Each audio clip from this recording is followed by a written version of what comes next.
Betapa baiknya Engkau Tuhan, kasih-Mu tiada berkesudahan. Betapa mulia nama-Mu Yesus, jiwaku diselamatkan. Hosana, Hosana, memuji Tuhan. Hosana, tinggikan Yesus. Hosana, Hosana, Hosana, Hosana, Hosana, ku memuji Tuhan. Hosana, ku tinggikan Yesus. Hosana, Hosana, Hosana, Hosana, ku memuji Tuhan. Hosana, ku tinggikan Yesus. Hosana, Hosana,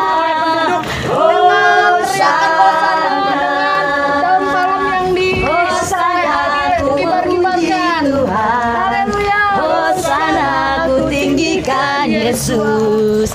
Hosana, Hosana, Hosana, Hosana, ku memuji Tuhan.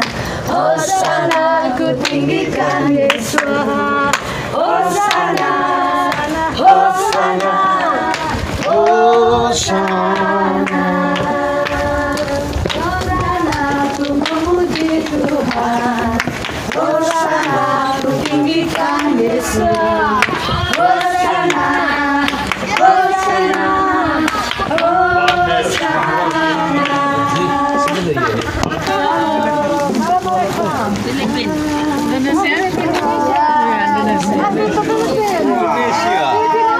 Dari mana?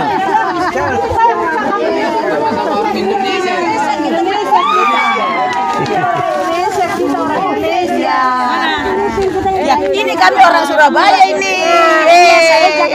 Aku yang sangat Filipina.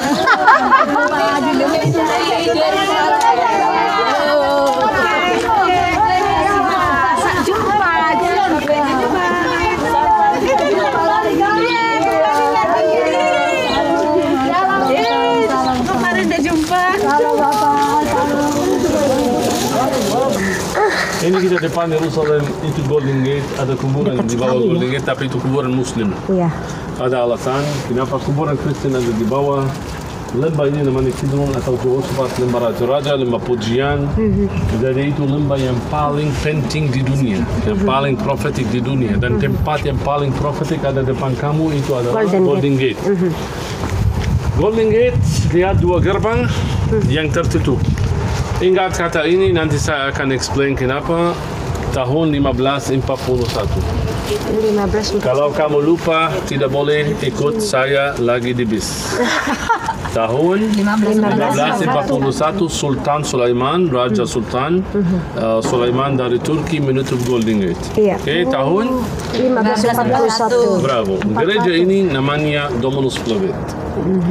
Bentuknya seperti air mata. Karena dari tempat ini Tuhan Yesus menangisi Yerusalem baru.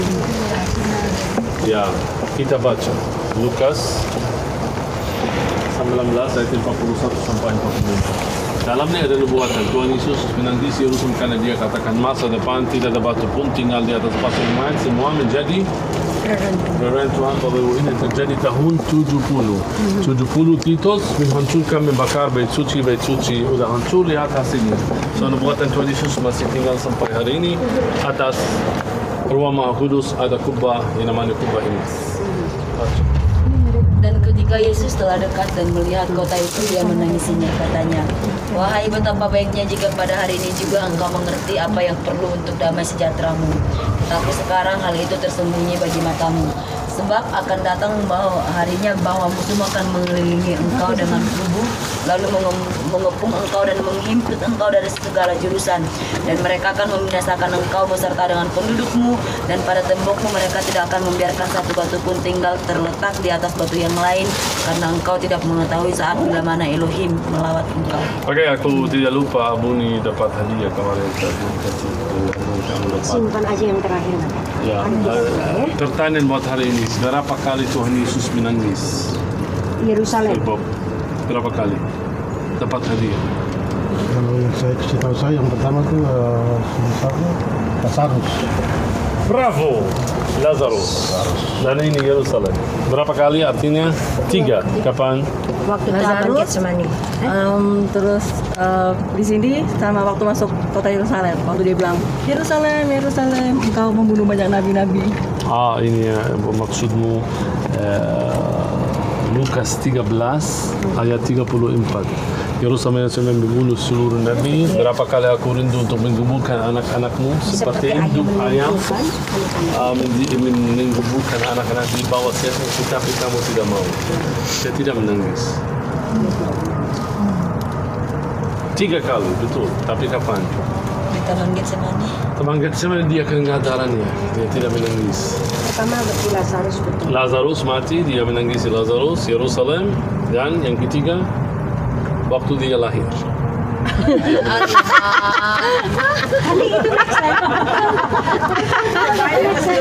Betul tidak? Jadi 2 kali Lazarus mati sama kota Yerusalem. Terakhir sebelum kita jalan, lihat pohon ini. Namanya Sisyphus Bina Christi. Ulang dulu. Sisyphus Bina Christi. Sisyphus Bina Christi. Mana abun yang dilinding? Mana dia? Dibahas. Oh, yang nggak ikut kan? Dia takut.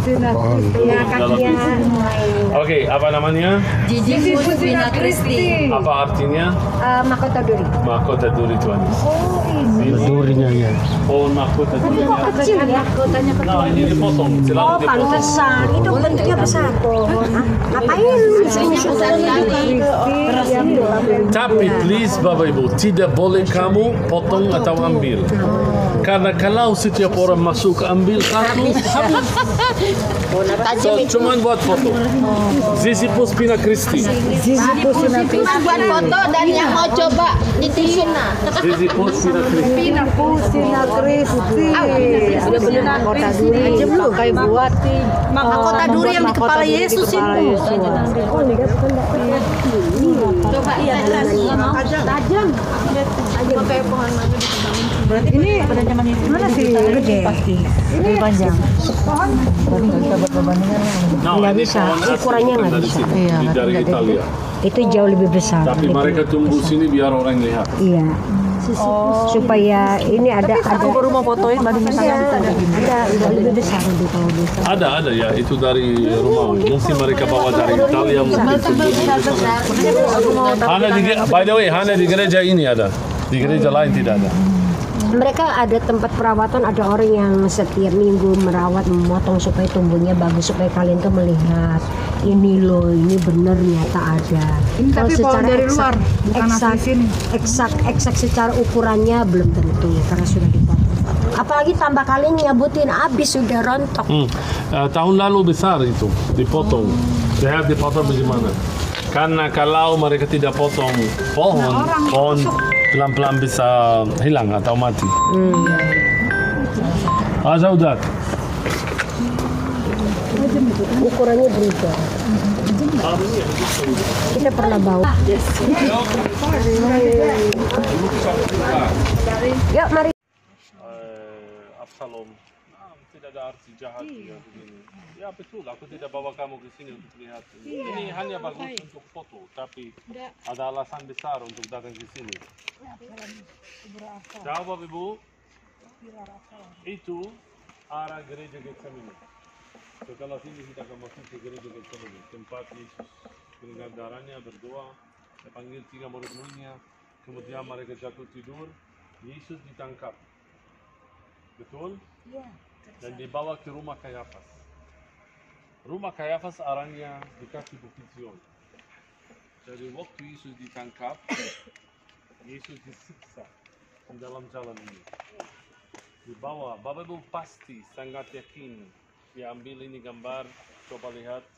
Yesus dibawa oleh tentara-tentara bersuci, dibawa disiksa terus, di sini dicambuk terus. Dari sini mereka memaksa Yesus untuk masuk ruang pengadilan yang namanya Istana Kayafas, yang kita akan masuk besok. Jadi tempat ini luar biasa Bapak. Ini The Way of Sorrow namanya, The Way of Sorrow buat kita orang Kristen, karena Yesus dicambuk di atas jalan ini tadi. Jadi dibawa dari Getsemani ke dalam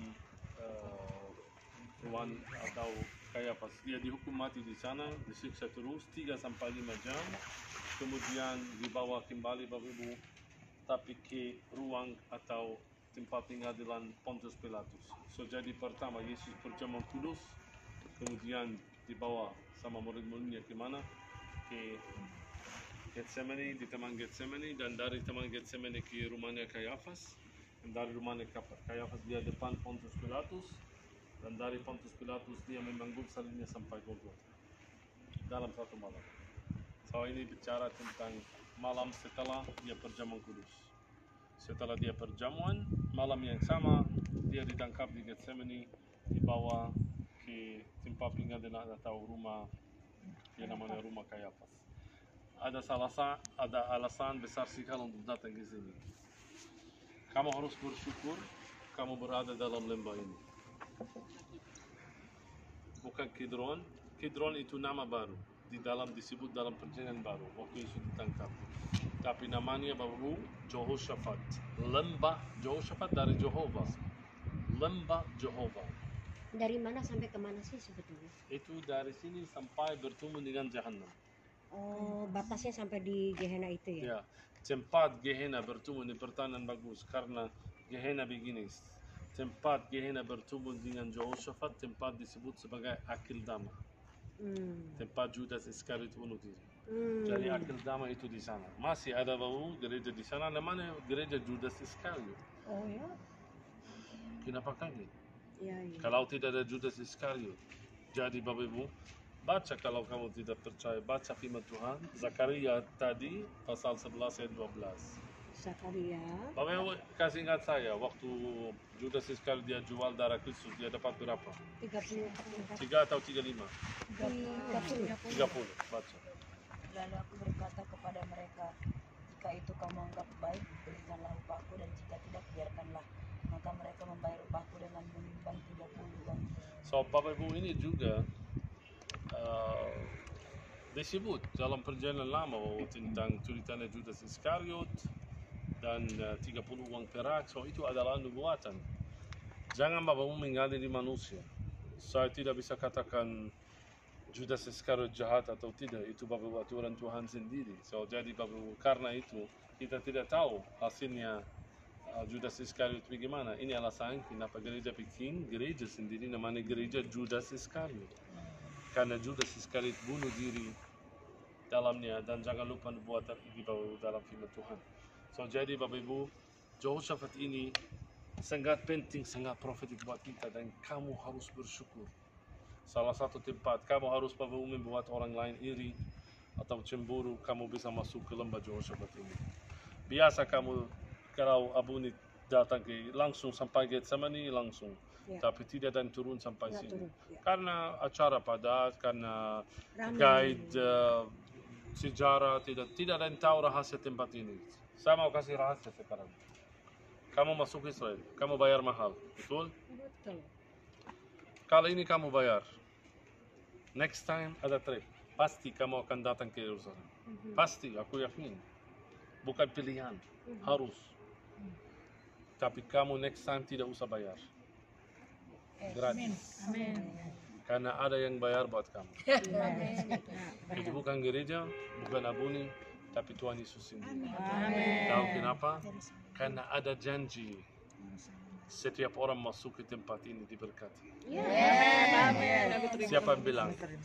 Nabi Yoel katakan akhir zaman Tuhan Yesus akan membawa kembali bangsanya sendiri untuk turun ke lembah Jehoshaphat. Jangan turun ke lembah Gehenna atau Jahannam.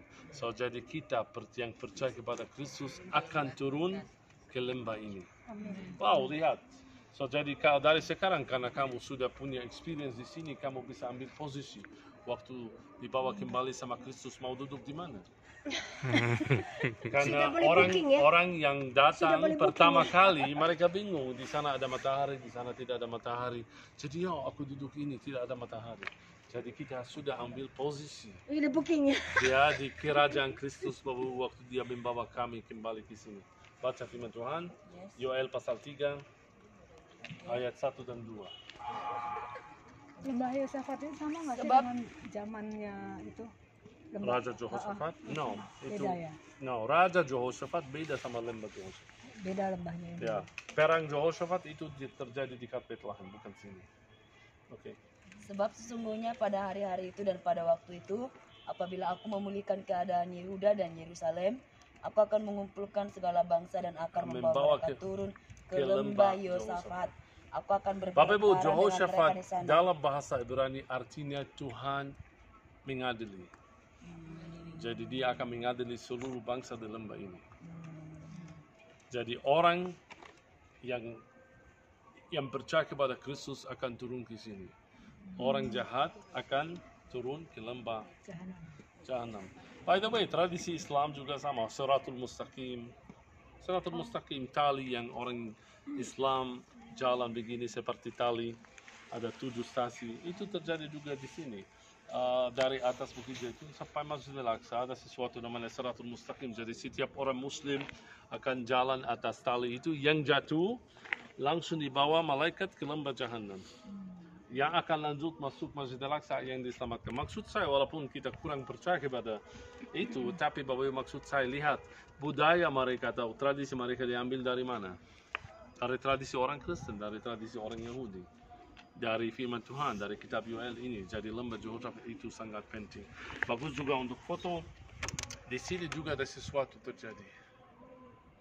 Kamu berada di titik, lihat, dengar berapa cerita ada di sini.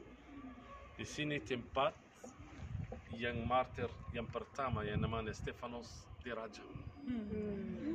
Di sini ada batu, isi batu ini batu selama sejarah Yerusalem namanya batu alam maut. Biasa setiap kamu sudah lihat di Nazaret di mana orang mereka dirajam atau dibunuh di gunung presipis. Betul? Di sini Bapak Ibu ada batu, biasa orang dirajam di luar kota, bukan di dalam kota. Jadi biasa, so Stefanus begini, waktu Stefanus dirajam, mereka membawa Stefanus di atas, dan mereka melemparkan dia dari atas. Stefanus sebelum dia dibunuh, dia jatuh sana, pasti tidak mati, mungkin dia sakit atau setengah mati, dan dari atas mereka mulai melemparkan batu-batu. Jadi Stefanus. Sampai Yang ada di bawah di sini cuman satu, yang namanya Saulus. Jadi Saulus diambil pakaian dan dia melihat dari sini atau dari posisi Bapak Ibu, dia melihat waktu Stefanus dibunuh di sini. Jadi Stefanus dibunuh juga di sini. Salah satu nama untuk lembah ini adalah lembah Stefanus. Karena dia dibunuh. Dan di sana ada gereja, akan saya lihat. Kenapa di sana? Karena ini milik Israel. Mereka tidak boleh mendirikan gereja di sini. Berbatasan gereja ada di sini. You see? Ini Vatikan. Ini Israel. Ya, di sana ada gereja seberang Getsemani, namanya gereja Stefanus. Mari kita lihat juga sesuatu yang